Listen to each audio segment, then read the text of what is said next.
Exam అనేది part, దాన్ని అంత టెన్షన్ ఫీల్ కావద్దు. Okay. Do your own work, నువ్వు ట్రై చేయి, రిజల్ట్ వస్తుందిలే అని చెప్పేవాళ్ళని, అంతే తప్ప ఇదే రావాలి ఇంతే చేయాలి అనేది ఎప్పుడు కూడా ప్రెషర్ పెట్టలేదు. Okay, very nice, good sir. అంటే మనోడు ఇంటి దగ్గర చదువుతున్నప్పుడు సపోర్ట్ అది ఎలా చేసేవాళ్ళు సార్ మీరు? మరి ఏంటి సార్ నెక్స్ట్ ప్లాన్స్ ఏంటి, ఏం చేద్దాం అనుకుంటున్నారు తర్వాత? ఎవ్రీబడి, మనతో ఈరోజు మనుష్రిత్ వాళ్ళ ఫాదర్ అండ్ మదర్ ఉన్నారు. సో సార్, మీరు ఫస్ట్ 10th అయిపోయిన తర్వాత మనుష్రిత్కి ఇంటర్మీడియట్ కాలేజ్ జాయిన్ చేద్దాం అనుకుంటున్నప్పుడు ఎలాంటి కాలేజెస్ చూసారు సార్ మీరు జనరల్గా? అంటే మంచి ఫ్యాకల్టీ ఉండి, కొంచెం అప్గ్రేడేషన్, ఏదైనా సబ్జెక్ట్ వైజ్గా అప్గ్రేడేషన్ ఉండి లేటెస్ట్ వర్షన్ టీచ్ చేసే వాళ్ళు ఉంటే బాగుంటుంది అన్నట్టు, మెయిన్స్ ప్రిపేర్ కానీ, మెయిన్స్ బేస్డ్ మీద ప్రిపేర్ కానీ కాలేజ్ చూసాను.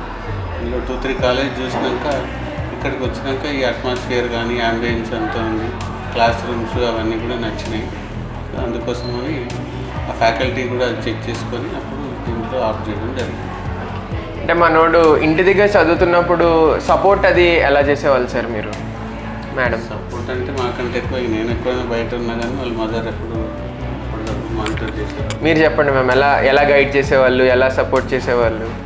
టు బి హానెస్ట్లీ అంటే తను చదువుతాడని కొంచెం గ్యారంటీ ఉంది. దాంతోపాటు ఎప్పటికప్పుడు రోజు రికార్డ్ చేసుకోమని చెప్పేసి రోజు నైట్ రాని చూసుకోవడం అలాంటివి చేశాను. ఇంకా ఓకే, అంటే బాగా రివైజ్ చేస్తున్నాడా లేదా, రోజు రెగ్యులర్ వర్క్ చేస్తున్నాడా లేదా, అవన్నీ చూసేవాళ్ళు. Very nice. అంటే ఎగ్జామ్ ముందు రోజు తను ఎలా ఫీల్ అయ్యాడు మేడం? ఫస్ట్ ఆఫ్ ఆల్ తను ఎక్కువ నర్వస్ కాలేదు, ఓకే, కూల్గా ఉన్నాడు. ఓకే అంటే మైండ్ పీస్ఫుల్గా ఉంచుకొని ప్రశాంతంగా రాయడానికి ట్రై చేశాను. Oh very nice, very nice.